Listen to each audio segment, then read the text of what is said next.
नमस्कार दोस्तों, स्वागत है आप सभी का कोहली क्लासेज में। तो आज हम लोग देखेंगे एनसीईआरटी सीरीज में हिस्ट्री का जो दृष्टि पब्लिकेशन का है क्लास 7 का चैप्टर नंबर 9 देखेंगे, क्षेत्रीय संस्कृतियों का निर्माण। तो क्वेश्चन नंबर फर्स्ट है, चेर शासकों ने अपने अभिलेखों में किस लिपि एवं भाषा का प्रयोग किया था? तो कौन सा लिपि था? ये मलयालम था। इसका व्याख्या देख लेते हैं। महोदयपुरम का चेर राज्य प्रायद्वीप के दक्षिणी पश्चिमी भाग में, जो आज के केरल राज्य का हिस्सा है, 9वीं शताब्दी में स्थापित किया गया। संभवतः मलयालम भाषा इसी इलाके में बोली जाती थी। शासकों ने मलयालम भाषा एवं लिपि का प्रयोग अपने अभिलेख में किया। वस्तुतः इस भाषा का प्रयोग उपमहाद्वीप के सरकारी अभिलेखों में किसी क्षेत्रीय भाषा के प्रयोग का सबसे पहले उदाहरणों में से एक है। और नेक्स्ट क्वेश्चन देखेंगे, क्वेश्चन नंबर हो गया 2। दूसरा क्वेश्चन है, नीचे दिए गए कथनों में से कौन सा कथन सत्य है? इसमें कौन सा कथन सही दिया गया उसे हमने देखना है। तो पहला कथन है, केरल के मंदिर रंगमंच जिसकी परंपरा इस युग तक खोजी जा सकती है, संस्कृत के महाकाव्यों पर आधारित था। दूसरा कथन है, मलयालम भाषा की पहली साहित्यिक कृति तेलुगु की ऋणी है। तो कूट केवल पहला, केवल दूसरा, सी है और फर्स्ट और सेकंड दोनों, और डी है ना तो प्रथम ना ही सेकंड। तो इसका क्या हो जाएगा? दूसरा। तो इसका हो जाएगा, जो सही कथन पूछ रहा है तो इसका हो जाएगा, सही हो जाएगा केवल फर्स्ट हो जाएगा, केवल पहला। देखते हैं इसका व्याख्या। कथन जो दूसरा है वो असत्य है। मलयालम भाषा की पहली साहित्यिक कृतियाँ जो लगभग 12वीं शताब्दी की बताई जाती है, प्रत्यक्ष रूप अर्थात डायरेक्ट रूप से संस्कृत की ऋणी है। साथ साथ चेर लोगों ने संस्कृत की परंपराओं से भी बहुत कुछ ग्रहण किया है। क्वेश्चन नंबर 3 देखेंगे, मणि प्रवालम क्या है? तो मणि प्रवालम क्या है? तो यह एक भाषा शैली है। ऑप्शन हो जाएगा इसका डी। व्याख्या देख लेते हैं। मणि प्रवालम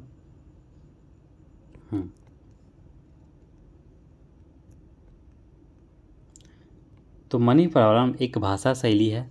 14वीं सदी के एक ग्रंथ लीला तिलकम जो व्याकरण तथा काव्य शास्त्र विषयक है। तो 14वीं शताब्दी का एक ग्रंथ है जिसका क्या नाम है? लीला तिलकम, जो व्याकरण तथा काव्य शास्त्र विषय का है, सब्जेक्ट है, और मणि प्रवालम शैली में लिखा गया है। तो एक प्रकार की भाषा शैली है। मणि प्रवालम का जो शाब्दिक अर्थ होता है वो होता है हीरा और मूंगा, जो यहाँ दो भाषाओं अर्थात संस्कृत और क्षेत्रीय भाषाओं के साथ साथ प्रयोग की और संकेत करता है। क्वेश्चन नंबर 4 देखेंगे, पुरी का जगन्नाथ मंदिर कहाँ है? तो पुरी का जो जगन्नाथ मंदिर ये कहाँ? उड़ीसा में है। पुरी का जगन्नाथ मंदिर उड़ीसा में अवस्थित है। जगन्नाथ का शाब्दिक अर्थ होता है दुनिया का मालिक, जो विष्णु का पर्यवाची है। क्वेश्चन नंबर 5 देखेंगे, निम्नलिखित कथनों में से कौन सा कथन सही दिया गया है? तो पहला कथन है, जगन्नाथ मूलतः एक स्थानीय देवता थे जिन्हें आगे चलकर विष्णु का रूप मान लिया गया। अर्थात जगन्नाथ वो एक तरह का वहाँ का स्थानीय देवता था जिसे आगे चलकर विष्णु के रूप में मान लिया गया। दूसरा कथन है, आज भी जगन्नाथ की काष्ठ प्रतिमा स्थानीय जनजातियों लोगों द्वारा बनाई जाती है। इसमें से कौन सा कथन सही है? तो इसमें दोनों कथन सही दिया गया है। इसका आंसर हो जाएगा ऑप्शन नंबर सी हो जाएगा। देख लेते हैं। तो आज भी जगन्नाथ की काष्ठ प्रतिमा स्थानीय जनजातियों लोगों द्वारा बनाई जाती है, जिससे यह तात्पर्य निकालता है कि जगन्नाथ मूलतः एक स्थानीय देवता थे जिन्हें आगे चलकर विष्णु का रूप मान लिया गया। क्वेश्चन नंबर 6 देखेंगे, जिन्होंने भी उड़ीसा को जीता, जैसे मुगल, मराठे, अंग्रेज, सब ने जगन्नाथ मंदिर पर अपना नियंत्रण स्थापित करने का प्रयत्न किया। तो इसका प्रमुख उद्देश्य क्या था?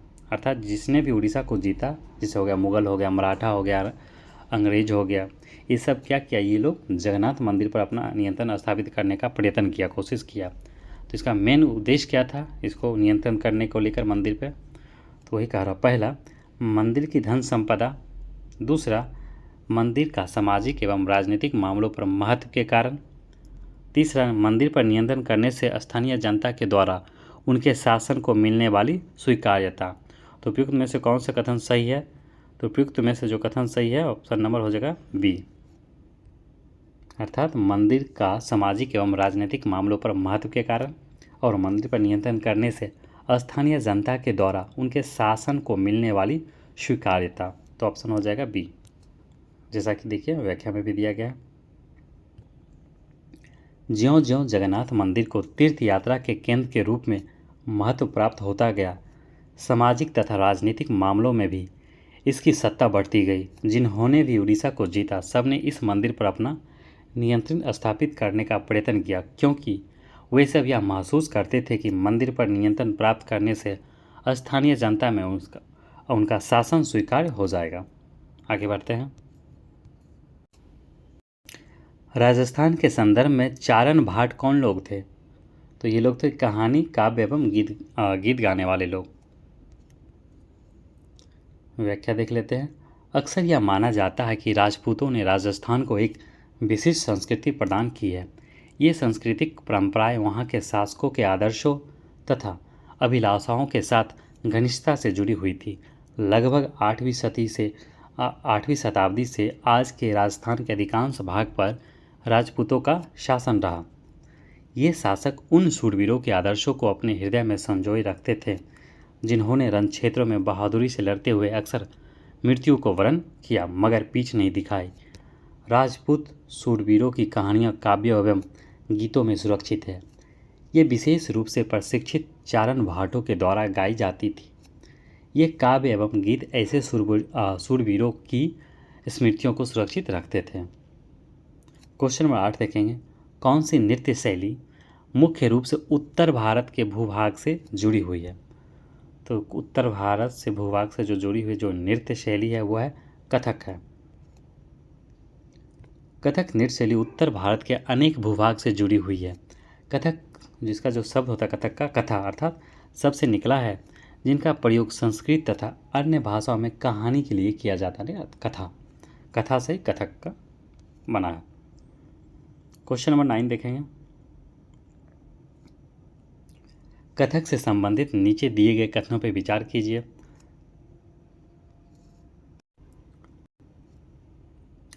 कथक मूल रूप से उत्तर भारत के मंदिरों में कहानी सुनाने वाली एक जाति थी। कथाकार अपने हाव भाव तथा संगीत से अपने कथा वाचन को अलंकृत करते थे। इसके अंतर्गत सीता राम की पौराणिक आख्यान लोक नाटक के रूप में प्रस्तुत किए जाते थे।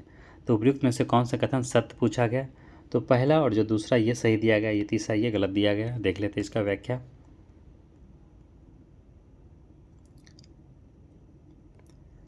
कथक मूल रूप से उत्तर भारत के मंदिरों में कथा कहानी सुनाने वालों की एक जाति थी। ये कथाकार अपने हाव भाव तथा संगीत से अपने कथा वाचन को अलंकृत किया करते थे। 15वीं तथा 16वीं शताब्दियों में भक्ति आंदोलन के प्रसार के साथ साथ कथक एक नृत्य शैली के रूप में धारण करने लगा। राधा कृष्ण के पौराणिक आख्यान अर्थात कहानियाँ लोक नाट्य के रूप में प्रस्तुत किए जाते थे, जिन्हें रासलीला कहा जाता था। रासलीला में लोक नृत्य के साथ कथक कलाकार के मूल हाव भाव भी जुड़े हुए होते हैं। क्वेश्चन नंबर देखेंगे 10। कथक मुख्य रूप से किन परंपराओं अर्थात घरानों में मुख्य रूप से फला फूला? अर्थात कथक को सबसे ज़्यादा कहाँ ये फला फूला, कौन से घराने में? तो ये जयपुर घराने और लखनऊ घराने में। चलिए इसका आंसर देख लेते हैं। तो इसका हो जाएगा पहला और चौथा, ऑप्शन नंबर सी। मुगल बादशाहों और अनेक ने उनके अभिजातों के शासनकाल में कथक नृत्य राज दरबार में प्रस्तुत किया जाता था, जहां इस नृत्य ने अपने वर्तमान अभिलक्षण अर्जित किए हैं और वह एक विशिष्ट नृत्य शैली के रूप में विकसित हो गया। आगे चलकर यह दो घरानों में फला फूला, राजस्थान अर्थात जयपुर के राज दरबारों में और लखनऊ में अवध के अंतिम नवाब वाजिद अली शाह के संरक्षण में यह एक प्रमुख कला के रूप में उभरा तथा स्वतंत्रता प्राप्ति के बाद देश में इसे 6 शास्त्रीय नृत्य रूपों में मान्यता मिल गया। टोटल जो शास्त्रीय नृत्य है कितना 6 है, उसमें से एक कौन सा हो गया? ये कथक हो गया। आगे बढ़ते हैं। और शास्त्रीय नृत्य और उनके स्थान के संदर्भ में सूची को मिलान करना, सूची 1 को सूची 2 से। तो देखिए आपका भरतनाट्यम कहाँ है, तो भरतनाट्यम का है ये हो जाएगा आपका तमिलनाडु, बिल्कुल सही है।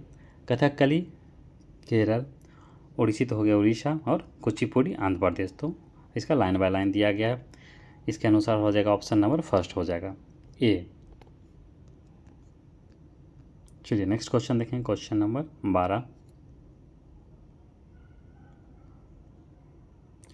लघु चित्रकला के संदर्भ में नीचे दिए गए कथनों पर विचार कीजिए। लघु चित्र छोटे आकार के चित्र होते हैं जिन्हें आमतौर पर जल रंगों से कपड़े या कागज पर चित्रित किया जाता है। दूसरा, सर्वाधिक सुंदर प्राचीन लघु चित्र पूर्वी भारत में पाए गए बौद्ध ग्रंथों को सचित्र बनाने के लिए प्रयोग किए गए थे। तो उपयुक्त में से कौन सा कथन सत्य है, इसमें सत्य कथन पूछा गया सही। तो इसका जो फर्स्ट है केवल प्रथम वो सही दिया गया है, बाकी ये दूसरा जो है ये गलत दिया गया। अब कैसे गलत दिया गया तो उसे देख लेते हैं हम लोग व्याख्या में। तो देखिए कथन जो दूसरा है वो असत्य है। प्राचीनतम लघु चित्र तार पत्रों अथवा लकड़ी की तख्तियां पर चित्रित किए गए थे। इनमें से सर्वाधिक सुंदर चित्र जो पश्चिम भारत में पाएंगे, वहाँ पे क्या था, वहाँ पे पश्चिम भारत नहीं था, जो जैन ग्रंथों को सचित्र बनाने के लिए प्रयोग किए जाते थे उसमें बौद्ध के बारे में दिया गया था, जबकि ये किससे संबंधित था, जैन से संबंधित था। आगे बढ़ेंगे। मुगल कालीन चित्रकला से संबंधित नीचे दिए गए कथनों में से कौन सा कथन सत्य है। पहला कथन, अकबर, जहांगीर एवं शाहजहां ने कुशल चित्रकारों को संरक्षण प्रदान किया जो प्राथमिक रूप से इतिहास एवं काव्यों की पांडुलिपियां चित्रित करते थे। दूसरा कथन है, पांडुलिपियां में दरबार के दृश्य, लड़ाई तथा शिकार के दृश्य और सामाजिक जीवन के अन्य पहलू चित्रित किए जाते थे। तो बिल्कुल सही है, तो इसका दोनों कथन सही दिया गया, ऑप्शन हो जाएगा सी। और नेक्स्ट देखेंगे क्वेश्चन नंबर 14। मुगल साम्राज्य के पतन के साथ चित्रकला के क्षेत्र में क्या प्रभाव पड़े। तो मुगल साम्राज्य के पतन के बाद तो चित्रकला के क्षेत्र में कौन सा क्या प्रभाव पड़े। तो पहला कथन, मुगलों की कलात्मक रुचियों ने दक्षिण के क्षेत्रीय दरबारों और राजस्थान के दरबारों में प्रभावित किया। दूसरा, मुगल चित्रकारों के प्रभाव के कारण भारत एवं राजस्थान के क्षेत्रीय राज्यों ने चित्रकला की अपनी विशिष्ट विशेषताओं को खो दिया। तो उपयुक्त में से कौन सा कथन सही दिया गया है, अर्थात सत्य है। तो इसमें जो पहला कथन है वो सही है, बल्कि दूसरा ये गलत दिया गया है। तो केवल ये हो जाएगा, क्यों है तो देख लेते हैं इसका व्याख्या। मुगल साम्राज्य के पतन के साथ चित्रकार मुगल दरबार छोड़कर नए उभरने वाले क्षेत्रीय राज्यों के दरबार में चले गए। परिणाम स्वरूप मुगलों की कलात्मक रुचियों ने दक्षिण के क्षेत्रीय दरबारों और राजस्थान के राजपूती दरबारों को प्रभावित किया, लेकिन इसके साथ ही उन्होंने अपनी विशिष्ट विशेषताओं को सुरक्षित रखा और उसका विकास भी किया। मुगल उदाहरणों का अनुसरण करते हुए शासकों तथा उनके दरबारों के दृश्य चित्रित किए जाने लगे। Question number 15। चित्रकला की बसोहली शैली का विकास किस जगह पर हुआ। तो एक बसोहली शैली है, वही विकास किस जगह पे हुआ था। तो यह आपका जो बसोहली है कहाँ पे हुआ, ये हिमाचल में हुआ, डी हो जाएगा। आधुनिक हिमाचल के इर्द गिर्द हिमालय की तलहट्टी के इलाके में 17वीं शताब्दी के बाद वाले वर्षों में लघु चित्रकला की एक साहसपूर्ण एवं भावप्रवण शैली का विकास हुआ, जिसे बसोहली शैली कहा जाता है। यहाँ जो सबसे लोकप्रिय पुस्तक चित्रित की गई थी वह थी भानु दत्त की रस मंजरी। चलिए आगे बढ़ते हैं। चित्रकला की कांगड़ा शैली किससे संबंधित है। तो चित्रकला की जो कांगड़ा शैली है किससे संबंधित है, तो यह है पहाड़ी लघु चित्रकला से संबंधित है।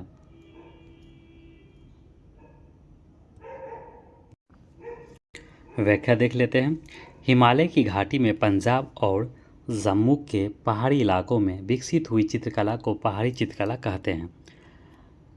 नादिर शाह के आक्रमण और दिल्ली विजय के परिणाम स्वरूप मुगल कलाकार मैदानी इलाकों की अनिश्चितताओं से बचने के लिए पहाड़ी क्षेत्रों की ओर पलायन कर गए, जिसके परिणाम स्वरूप कांगड़ा शैली का विकास हुआ। क्वेश्चन नंबर 17 देखेंगे। चित्रकला की कांगड़ा शैली के संदर्भ में नीचे दिए गए कथनों में से कौन सा कथन सत्य है? तो इनमें से कौन सा कथन सही दिया गया है, देखते हैं। 18वीं सदी के मध्य तक कांगड़ा के कलाकारों ने एक नई शैली विकसित की तथा उनकी प्रेरणा के स्रोत वहाँ के वैष्णव परंपराएं थी। बिल्कुल सही है। कांगड़ा शैली की विशेषता ठंडे नीले और हरे रंगों सहित कोमल रंगों का प्रयोग और विषयों का कलात्मक निरूपण था। तो बिल्कुल इसका दोनों कथन सही दिया गया है। ये कांगड़ा शैली के बारे में, तो ऑप्शन हो जाएगा इसका सी। 18वीं शताब्दी के मध्य भाग तक कांगड़ा के कलाकारों ने एक नई शैली विकसित कर ली, जिसने लघु चित्रकारी में एक नई जान डाल दी। उनकी प्रेरणा का स्रोत वहाँ की वैष्णव परंपराएं थी। ठंडे नीले और हरे रंगों, ठंडे नीले सब याद रखिएगा, ठंडे नीले और हरे रंगों सहित कोमल रंगों का प्रयोग और विषयों का काव्यात्मक निरूपण कांगड़ा शैली की विशेषता थी। क्वेश्चन नंबर 18 देखेंगे। अब बंगाली भाषा का उद्भव किस भाषा से हुआ है? तो संस्कृत से हुआ है उद्भव। बंगाली भाषा संस्कृत से निकली हुई भाषा मानी जाती है, मतलब ये मानी जाती है।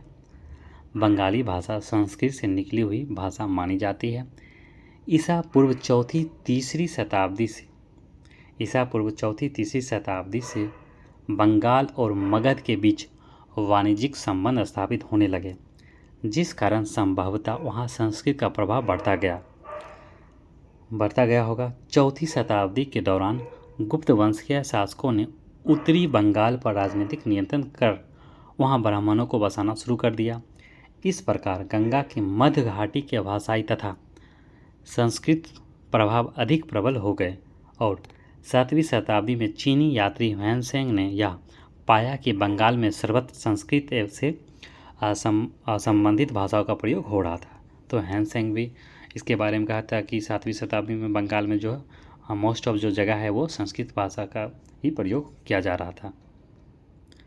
क्वेश्चन नंबर 19 देखेंगे।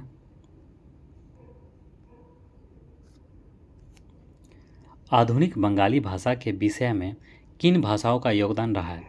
तो आधुनिक बंगाली भाषा के विकास में किन भाषाओं का योगदान रहा है? संस्कृत का तो रहा है, फारसी का भी रहा है, जनजातीय भाषा और यूरोपीय भाषा। तो प्रयुक्त में से सभी हो जाएगा। चलिए आगे बढ़ते हैं। यद्यपि बंगाली भाषा का उद्भव संस्कृत से ही हुआ है, पर अपने विकास क्रम में यह अनेक अवस्थाओं से गुजरी। संस्कृत के अलावा गैर संस्कृत शब्दों का एक विशाल शब्द भंडार जो जनजातीय भाषाओं, फारसी और यूरोपीय भाषाओं सहित अनेक स्रोतों से इसे प्राप्त हुआ है, आधुनिक बंगाली का हिस्सा बन गया है। क्वेश्चन नंबर देखेंगे 20। मंगल काव्य किस क्षेत्र से संबंधित साहित्यिक कृति है? तो ये बंगाल से संबंधित है।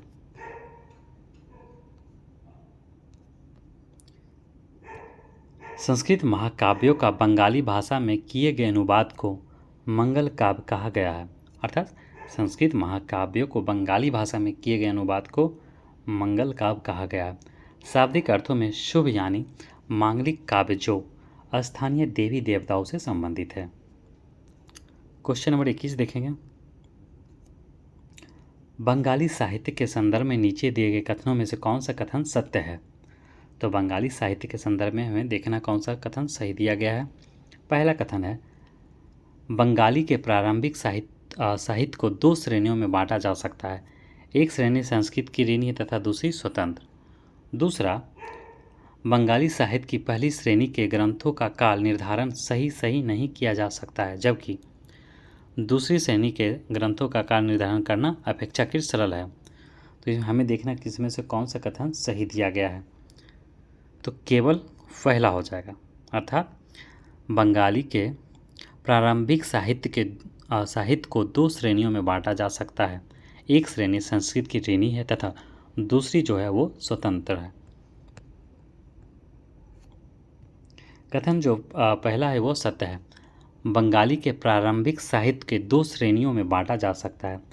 पहली श्रेणी में संस्कृत महाकाव्यों के अनुवाद जिसे मंगल काव्य और भक्ति साहित्य जैसे गौड़ीय वैष्णव आंदोलन के नेता श्री चैतन्य देव की जीवनियाँ आदि शामिल है। और दूसरी श्रेणी में नाच साहित्य शामिल है, जैसे गोपी चंद्र के गीत, धर्म ठाकुर की पूजा से संबंधित कहानियाँ और परिकथाएँ, लोक कथाएँ और गाथा गीत। कथन जो दूसरा है वो असत्य है, वो गलत दिया गया है, क्योंकि पहली श्रेणी के ग्रंथों का काल निर्धारण करना अपेक्षाकृत सरल है, क्योंकि ऐसी अनेक पांडुलिपियाँ पाई गई है जिसमें इंगित किया गया है कि उनकी रचना किस कालावधि में की गई है, जबकि दूसरी श्रेणी की कृतियाँ मौखिक रूप से कहीं सुनी जाती है, कहीं और सुनी जाती, इसलिए उनका काल निर्धारण करना सही नहीं किया जा सकता है। वे खासकर पूर्वी बंगाल में लोकप्रिय थी, जहां ब्राह्मणों का प्रभाव अपेक्षाकृत कम था। क्वेश्चन नंबर 22 देखेंगे। बंगाल के संदर्भ में नीचे दिए गए कथनों पर विचार कीजिए।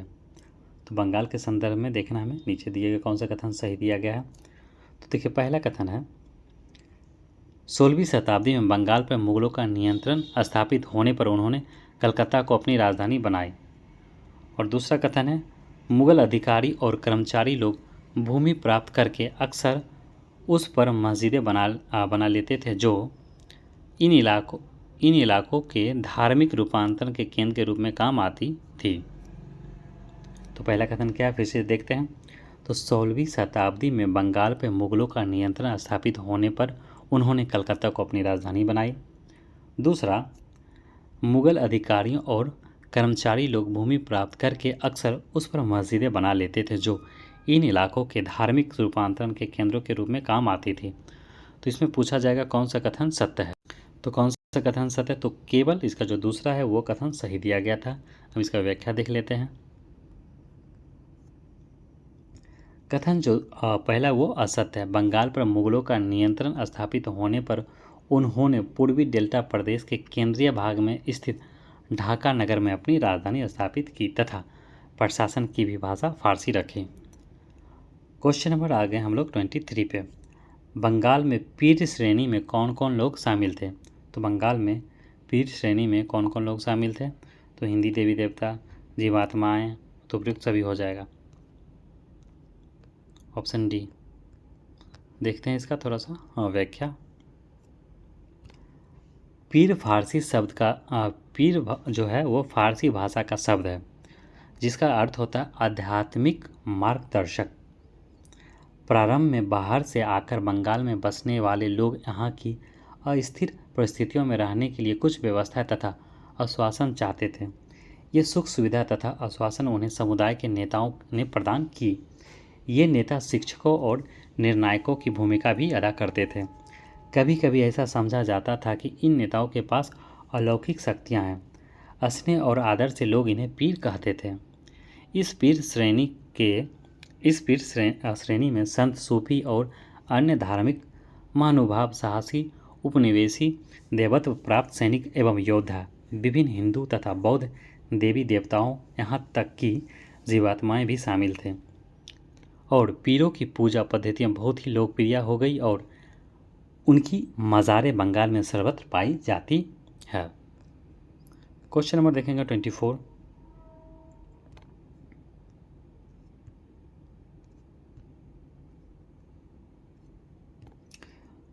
दो चाला और चौचाला स्थापत्य कला शैली का संबंध किस क्षेत्र से है। तो ये बंगाल से है। बंगाल में मंदिरों की शक्ल या आकृतियाँ बंगाल की छप्पर झोपड़ियों की तरह दो चाला अर्थात दो छत वाली या चौचाला अर्थात चार छत वाली होती थी। इनके कारण मंदिरों की स्थापत्य कला में विशिष्ट बंगाली शैली का प्रादुर्भाव हुआ। नेक्स्ट देखेंगे क्वेश्चन नंबर 25। इसमें टोटल क्वेश्चन है 26 ही है। हम लोग हर एक वीडियो में एक चैप्टर कोशिश करते हैं कंप्लीट करने का। तो नीचे दिए गए कथनों एवं कारणों पर विचार कीजिए। पहला कथन ये है, कथन और कारण दिया गया। कथन है बंगाल में स्थानीय देवी देवताओं जो पहले गांव में छान छप्पर वाली झोपड़ियों में पूजे जाते थे, 18वीं-19वीं सदी में उनकी प्रतिमाएं मंदिर में स्थापित की जाने लगी। दूसरा, इसका जो कारण कह रहा है, इधर आपका कथन दे दिया, कारण कह रहा है 18वीं-19वीं सदी में बंगाल के गांव के स्थानीय लोगों ने मंदिर बनाने की कला सीख ली। तो इसमें से कौन सा कथन सही दिया गया है? तो देखिए कथन और कारण क्या सही दिया गया है। तो ये तो इसका जो कारण कथन है सही है, इसका जो कारण है वो असत्य है। तो इसका ऑप्शन क्या हो जाएगा? सी हो जाएगा। थोड़ा व्याख्या देख लेते हैं।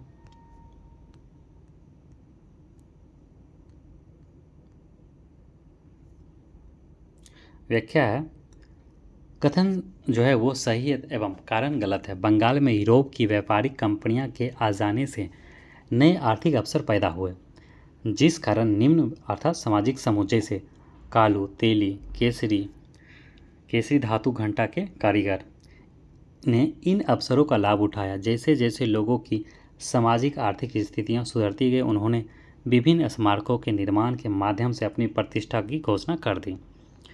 जो स्थानीय देवी देवताओं पहले गांव में छान छप्पर वाली झोपड़ियों में पूजे जाते थे को ब्राह्मणों के द्वारा मान्यता प्रदान कर दी गई, तो उनकी प्रतिमा मंदिरों में स्थापित की जाने लगी। इन मंदिरों की शक्ल या आकृतियाँ बंगाल की छपड़ियों की तरह 2 चाल अर्थात 2 छत वाली या 4 छत वाली होती थी। क्वेश्चन नंबर 26 देखेंगे। नीचे दिए गए कथनों में से कौन सा कथन सत्य है? तो पहला कथन है, मछली एवं चावल को गरीब बंगालियों की भोजन सूची में प्रमुख स्थान प्राप्त है। दूसरा, बंगाली साहित्य एवं स्थापत्य में मछली का कहीं भी उल्लेख नहीं किया गया है।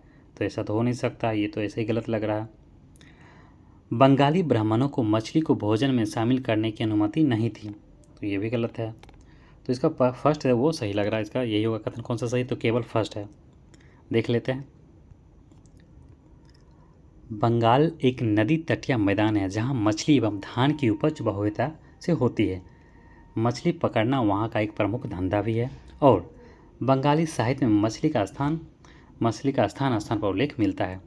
मंदिरों और बौद्ध विहारों की दीवारों पर जो मिट्टी की पट्टी लगी है उसमें भी मछलियों को साफ करते हुए और टोकरियों में भरकर बाजार ले जाते हुए दर्शाया गया है। और ब्राह्मणों को सामिस भोजन करने की अनुमति नहीं थी, लेकिन स्थानीय आहार में मछली की लोकप्रियता को देखते हुए ब्राह्मण धर्म के विशेषज्ञों ने बंगाली ब्राह्मणों को एक निषेध में ढील दे दी। अर्थात बृहद्धर्म पुराण, जो बंगाल में रचित 13वीं सदी का संस्कृत ग्रंथ है, जिसमें ब्राह्मणों को कुछ खास किस्मों की मछली खाने की अनुमति दे दी। अर्थात अधर्म भी करेंगे धर्म के नाम पे। लोग क्या होता है, बस लायबल होता है अपने अनुसार ही कोई चीज़ को, क्या बहुत सारा धर्म में जो किया गया जो कर्मकांड है उसको बना लेता है। मतलब कुछ अपने लोग अपने सुविधा अनुसार उस चीज़ को ढाल लेता है, वो कर देता है कि ढील दे देता है। अरे जी बात है, अगर खा रहे तो खाओ, नहीं खा रहे मत खाओ। चलिए, तो जो हमारा जो ये चैप्टर था, चैप्टर नंबर 9 क्लास 7 का, वो तो समाप्त हो गया। नेक्स्ट वीडियो में हम लोग बात करेंगे चैप्टर नंबर 10। ठीक है दोस्तों, मिलते हैं हम लोग अगले वीडियो में। तब तक के लिए धन्यवाद।